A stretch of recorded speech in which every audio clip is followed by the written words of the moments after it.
Welcome to my channel. My name is Amisha and I am from arts no. आज की इस video में करने वाले क्लास 11 का सब्जेक्ट इंग्लिश का chapter 1 portrait of a lady. इस चैप्टर में मैं पहले आपको चैप्टर की पूरी स्टोरी बताऊंगी, उसके बाद फिर मैं समरी बताऊंगी, समरी बताने का थीम बताऊंगी, फिर कुछ इंपॉर्टेंट क्वेश्चंस बताऊंगी। सो प्लीज़ एकदम बी अलर्ट होकर जो भी चीज़ें मैं बताऊंगी इंपॉर्टेंट नोटबुक एंड पेन लेके बैठना अपने साथ और नोट करते रहना, ताकि ना कई बार क्या होता है कि अगर हम साथ साथ नोट करते रहते हैं तो हमें वो चीज़ें रिमेंबर होती है, लिखी रहती है। तो अगर हम बोल के वो करते प्रैक्टिस करते हैं तो हमें चीज़ें याद नहीं रहती है, तो इसके लिए हमें लिख लिख के प्रैक्टिस करना बहुत इंपॉर्टेंट है। उसके बाद मैं क्या करती हूँ, मैं ना कोई भी जो भी स्टोरी होता है या फिर चैप्टर होता है, विद इन वन वीडियो में मैं पूरा एक्सप्लेनेशन कर देती हूँ। कई लोग क्या करते हैं कि पार्ट 1 पार्ट 2 करके डिस्ट्रीब्यूट करके करते हैं, बट मैं ऐसा कुछ नहीं करती। मेरा वन वीडियो में आपको पूरा एक्सप्लेनेशन मिल जाएगा। सो प्लीज़ अगर जिन्होंने भी मेरे चैनल को सब्सक्राइब नहीं किया, लाइक नहीं किया, जाके प्लीज़ सब्सक्राइब एंड लाइक कर दीजिए, ताकि अगर इससे चैप्टर से रिलेटेड या फिर कोई भी सब्जेक्ट, जैसे आपको इंग्लिश पढ़ना है क्लास 11 का, या फिर हिस्ट्री पढ़ना है या फिर ज्योग्राफी पढ़ना है, मेरे चैनल पे आपको ये सारी चीज़ें मिल जाएंगी। तो अगर आपने चैनल को लाइक नहीं किया है, सब्सक्राइब नहीं किया, फिर कह रही हो आप जाके लाइक एंड सब्सक्राइब कर दीजिए, ताकि अगर कोई भी चैप्टर से रिलेटेड या फिर इंपॉर्टेंट क्वेश्चन मैं प्रोवाइड करूँगी तो आप तक पहुँच जाए। ठीक है, सो लेट्स गो। अब हम आते हैं अपने चैप्टर पे। अब इस चैप्टर में बेसिकली 2 कैरेक्टर्स होते हैं जो कि मेन होते हैं, खुशवंत सिंह एंड उनकी दादी होती है, उनका ग्रैंड मदर का नेम क्या होता है, ग्रैंड मदर जो होती है उनका नाम होता है लक्ष्मीबाई, जो कि मैंने यहाँ पे लिख रखा है। इस चैप्टर में जो ये खुशवंत सिंह अपनी दादी के बारे में इन्होंने बता रखा है कि कैसे वो उनकी बॉन्डिंग है, उनके रिलेशनशिप के बारे में उन्होंने ऐसे ऐसे बता रखे। तो क्या होता था, ये जो दोनों थे ग्रैंड मदर और ये जो खुशवंत सिंह थे, दोनों एक ही साथ रहते थे विलेज में। इनके जो खुशवंत सिंह के जो मम्मा पापा थे ये सिटीज़ में रहते थे, तो इनका जो था बॉन्ड था काफ़ी अच्छा था, क्योंकि बचपन से लेके वो अपने दादी के साथ रह जाते हैं, तो उनको दादी से उनको ज़्यादा लगाव होता है। उनकी दादी उनको सुबह जल्दी उठा देती थी, उठाने के बाद फिर उनको नहा के रेडी करके फिर नाश्ता ब्रेकफास्ट वगैरह करवा के फिर उन्हें स्कूल भेजती थी। और खुशवंत सिंह का स्कूल किस तरीके का था, स्कूल में ही टेम्पल होता था। ठीक है, तो जो उनका स्कूल था वो एक बरांडे टाइप का होता था नीचे ग्राउंड में, तो उधर वो अपना स्कूल का नॉलेज ले रहे हैं। और उनकी जो दादी थी उस टाइमिंग में वो क्या करती थी, मंदिर चली जाती थी, तो मंदिर में पोथी पुराण वगैरह जो भी चीज़ें होती हैं वो पढ़ती थी उस टाइमिंग में, जिस टाइमिंग में खुशवंत सिंह अपना पढ़ाई कर रहे होते हैं। फिर जब वो दोनों की पढ़ाई क्लास कंप्लीट हो जाती है, तो फिर साथ में जब आने लगते हैं, तो आने के टाइम में उनके पास कुछ बासी चपातियाँ रोटी होती हैं, तो क्या करते हैं, रास्ते में जो कुत्ते वगैरह होते हैं उन्हें खिला देते हो। तो इनका जो शेड्यूल था वो ऐसे ही चलता रहता है। इनकी जो दादी है वो दादी भी पढ़ाई में काफ़ी हेल्प करती है इसकी खुशवंत सिंह की, क्योंकि दादी को भी नॉलेज होता है, दादी भी एजुकेटेड होती है और इंटेलिजेंट होती है। और दादी ने के चेहरे पे ना एक तरीके से झुर्रियाँ लटकी होती हैं, वो काफ़ी ओल्ड होती हैं, उनकी स्किन भी काफ़ी ज़्यादा मतलब एक तरीके से बूढ़ी उस टाइप में होती है।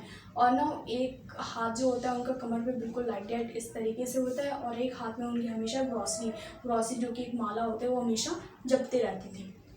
तो उनका कुछ कैरेक्टरिस्टिक्स इस टाइप का था। फिर क्या होता है, कुछ टाइम बाद ना जो सिटीज़ में ना ये क्या नाम है, इसकी जो खुशवंत सिंह के जो मम्मा पापा आते हैं, खुशवंत सिंह के मम्मा पापा अच्छा खासा सेटल हो जाते हैं, तो फिर इनको कहते हैं कि तुम भी वहीं पे सेटल हो जाओ। तो ये दोनों क्या करते हैं, फिर ये दोनों भी सिटी में चले जाते हैं। सिटी में जाने के बाद क्या होता है कि इनके बीच में थोड़ा थोड़ा डिस्टेंस आने लगा। अब बोलोगे डिस्टेंस कैसे आता है, ये एक ही कमरे में होने के बाद में डिस्टेंस आता था, बिकॉज जो खुशवंत सिंह वहाँ के जो स्कूल में उन्होंने एडमिशन लिया, तो वहाँ के स्कूल में ना science, maths, English, history, geography ऐसी सब्जेक्ट्स पढ़ाई जाती थी, जो कि दादी को समझ में नहीं आता था। तो यहाँ पे विलेज के जो स्कूल में था उसमें क्या था, विलेज के स्कूल में जो भी चीज़ें पढ़ाई जाती थी, दादी भी उस चीज़ को अगर कोई डाउट होता था तो एक्सप्लेन कर देती थी, लेकिन उस स्कूल में जो भी पढ़ाया जाता था उनको समझ में नहीं आता था। तो एक कमरे में होने के रहने के बाद भी वो अपनी चीज़ें बताते थे, तो दादी सुनती थी, लेकिन दादी को अच्छा नहीं लगता था ये सारी चीज़ें। उसके बाद क्या होता था, वहाँ पे क्या था, विलेज में की जो दादी थी स्कूल लेने जाती थी, छोड़ने जाती थी, लेकिन वहाँ पे ऐसा नहीं था। वहाँ पे उसके गेट पे बस आता था, बस के से वो जाता था स्कूल और आता था भी वो बस से ही आता था। तो दादी का धीरे धीरे क्या हो गया, डिस्टेंस आने लगा दोनों के बीच में। फिर क्या होता है, कुछ टाइमिंग बाद जो होता है, ये खुशवंत सिंह होता है, खुशवंत सिंह ऐसे ही चलता रहता है, तो दादी को बताता है। तो जब वो स्कूल जाता है तो दादी क्या करती है, दादी बाहर बैठी रहती है, और वहाँ पे ना मतलब कुत्ते वगैरह नहीं होते थे, तो बहुत सारा फर्क था विलेज और सिटीज़ में। वहाँ पे दादी एक बरांडे मतलब एक तरीके से आंगन समझ लो, आंगन में बैठ के बहुत सारी चिड़िया वगैरह आ जाती थी, उनको रोटी ऐसे तोड़ तोड़ के खिलाती रहती थी, मतलब वहाँ पे। और एक अपना ग्रोसरी का माला लेके वही जपती रहती थी, यही काम करती थी, क्योंकि खुशवंत सिंह उनके साथ ज़्यादा वो तरीके से उनसे बातें वगैरह करी। उसके बाद कुछ टाइम बाद फिर उनको एक मतलब 5 साल के लिए उन्हें फॉरेन कंट्री जाना होता है पढ़ाई के लिए। तो फिर क्या करते हो, 5 साल के लिए जब जाने लगते हैं तो उनको एक तरीके से मन में डर होता है कि अब मैं दोबारा दादी को देख पाऊँ या ना देख पाऊँ, क्या पता है मेरी शायद ही एक तरीके से एक आखिरी बिल्कुल मुलाकात हो मेरी दादी से। तो फिर वो दादी से जब मिलते हैं, स्टेशन पे उनकी दादी आती है छोड़ने, लेकिन उनकी दादी एक तरीके से ना आंखों में आंसू दिखाती है, कोई भी उनका ऐसा रिएक्शन नहीं होता जिससे खुशवंत सिंह भी भावुक हो जाए। तो बस उनकी दादी जो होती है उनको आशीर्वाद देती है, एक हाथ में ग्रॉसरी का माला होता है, मुंह से उनकी लिपसिंग जो वाइब्रेट होती रहती है और वो पैर छू के, और उनकी जो स्लेट होती है जिस पर वो लिखा करते थे, जो कि उनकी दादी ने बना रखा था गोद की, तो वो भी वो अपने गले से लगा के रखते हैं और फिर वो चले जाते हैं।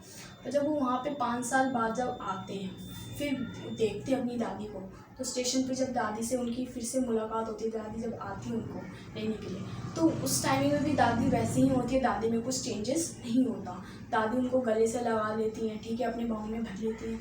फिर दोनों घर आते हैं। घर आने के बाद क्या होता है कि जिस दिन वो आते हैं उसी दिन की बात है कि वो ना हाथ में ना मतलब एक तरीके से उसको डम्बो टाइप कुछ बैंड टाइप लेके बजाने लगती है, ठीक है, और सबको इकट्ठा करने लगती है। अब सब इकट्ठा हो जाते हैं, उसके बाद फिर वो ऐसे ही मतलब गाने लगती हैं, गाने गाने लगती हैं। फिर क्या करती हैं, मतलब डॉक्टर ने अभी जवाब नहीं दिया होता, लेकिन वो कहती है कि अब ये मेरा लास्ट टाइम आने वाला है, तो सबको ऐसे इकट्ठा करती हैं। तो फिर इसके बाद क्या होता है कि लास्ट टाइम पे जब उनको बेड पे लेटी होती हैं, तो बेड पे जब वो लेटी होती है तो उनकी मतलब ऐसी ग्रॉसरी का बहुत उनके पास टाइम नहीं होता कि वो भगवान का नाम ले सकें, क्योंकि उससे पहले वो मतलब लोगों को इकट्ठा करने में उनका आधा टाइम चले जाता है कि मतलब मेरे को देखो कि मेरा लास्ट टाइम आने वाला है, तो भगवान का नाम लेना ही भूल जाती है। ऐसा वो कहती है कि आज तो मैंने भगवान का नाम लिया नहीं, और वो सबसे फर्स्ट टाइम था मतलब पूरी जब से मतलब एक तरीके से खुशवंत सिंह जब से उनके साथ रहते थे आज तक उन्होंने कभी नहीं देखा था कि भगवान का नाम हाथ में ग्रॉसरी का माला ना हो उनके पास, उन्होंने भगवान का नाम ना लिया हो। लेकिन उन्होंने पहली बार ऐसा देखा था कि वो मतलब उस दिन उन्होंने भगवान का नाम नहीं लिया, फिर वो मतलब बेड पे लेके भगवान का नाम लेके ग्रॉसरी का माला रखते रहते, फिर अचानक उनके हाथ से वो माला नीचे गिर जाती है और फिर उनकी सांसें खत्म हो जाती हैं, फिर वो मर जाती हैं। उसके बाद क्या करते हैं खुशवंत सिंह, मतलब वो जो भी प्रोसेस वगैरह होता है, थोड़ा मतलब उनको बुरा लगता है, दादी चली जाती हैं, थोड़ा शोक वगैरह मनाते हैं। फिर उसके बाद जो भी प्रोसेस क्रिया वगैरह होती है वो सारी चीज़ें करने के बाद फिर क्या करते हैं कि दादी की जो भी अंतिम क्रिया होती है वो चली जाती है, और आंगन में चिड़िया होती है, चिड़िया वैसे चू चू करती होती है, तो उसकी जो माँ होती है खुशवंत सिंह की, उन्होंने देखा होता है कि जो दादी होती है रोटियाँ तोड़ तोड़ के देती है, तो जो चिड़ियों को दादियाँ रोटी और दादी जैसे रोटी तोड़ तोड़ के देती है, उसकी माँ भी वैसी रोटी तोड़ तोड़ के देती है, लेकिन वो चिड़िया ने उसको इग्नोर करके और दादी की जो डेथ बॉडी जब लेके जा रहे होते हैं तो उसे देख के फिर वो वहीं से चली जाती है। सो गाइस चैप्टर यहाँ पे कंप्लीट होता है। अब हम इस चैप्टर से रिलेटेड मैं आपको समरी बताती हूँ। इस चैप्टर का summary, Khushwant Singh and his grandmother was an old lady. The writer tells us the story of childhood that he had spent with his grandmother. The writer has explained over the years he thinks about her daily activities and how she grew as a character over time. Khushwant Singh, जैसे कि मैंने आपको बताया था कि भी explain किया था, तो खुशवंत सिंह अपने बचपन के दिनों के बारे में बताते हैं और जो जो टाइम्स उन्होंने अपनी दादी के साथ स्पेंड किया वो सारी एक्टिविटी वो बताते हैं। उसके बाद क्या होता है, what is the theme of portrait of a lady. अब इस पोर्ट्रेट ऑफ अ लेडी का थीम क्या है? The portrait of a lady, in the portrait of a lady by Khushwant Singh we have the theme of innocence, friendship, love, connection, kindness, selflessness, respect and acceptance. वो जो क्या करते हैं, जो इसका थीम होता है इस चैप्टर का, जैसे कि मैंने आपको बताया कि उस इनोसेंस होता है और फ्रेंडशिप भी उन दोनों के बीच में बहुत होता है, उनका बॉन्ड भी बहुत अच्छा होता है, वो अपनी दादी से प्यार भी बहुत ज़्यादा करते हैं। What is the turning point of the portrait of a lady? This is the most very important question. ये जो क्वेश्चन है ये कई बार एग्जाम में पूछा जाता है, सो प्लीज़ ये जो क्वेश्चन है ना प्लीज़ नोट कर लेना, क्योंकि ये बहुत ज़्यादा काम की चीज़ है, ठीक है। 5 या 6 मार्क्स में ऑलमोस्ट ये क्वेश्चन एग्जाम में आता है। कई बार बच्चे बहुत ज़्यादा कंफ्यूज रहते हैं कि टर्निंग पॉइंट क्या था। टर्निंग पॉइंट इनका यही था जब वो 5 ईयर्स के लिए चले जाते हैं कहाँ, फॉरेन कंट्री जब पढ़ने के लिए, तो उनकी दादी और उनके बीच में काफ़ी ज़्यादा डिस्टेंस हो जाता, तो यही उनका टर्निंग पॉइंट था।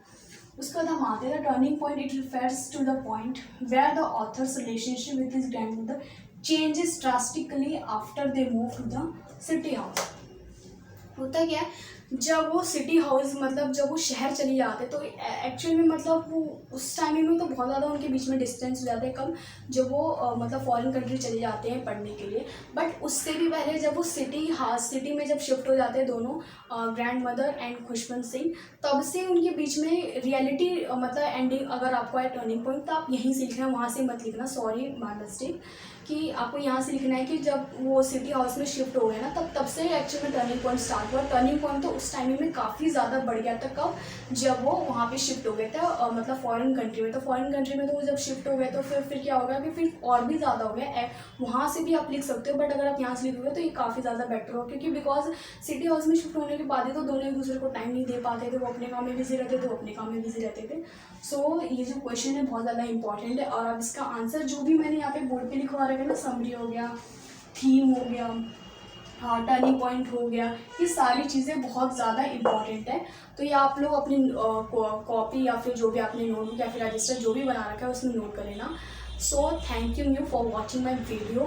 If you are not subscribe my channel and like my channel, so please go and like and subscribe my channel. अगर आपने मेरे चैनल को लाइक नहीं किया, सब्सक्राइब नहीं किया, तो प्लीज़ लाइक एंड सब्सक्राइब कीजिए जाके, ताकि आपको आने वाली नई वीडियोज़ भी आप तक पहुंच सके। Thank you for watching my video.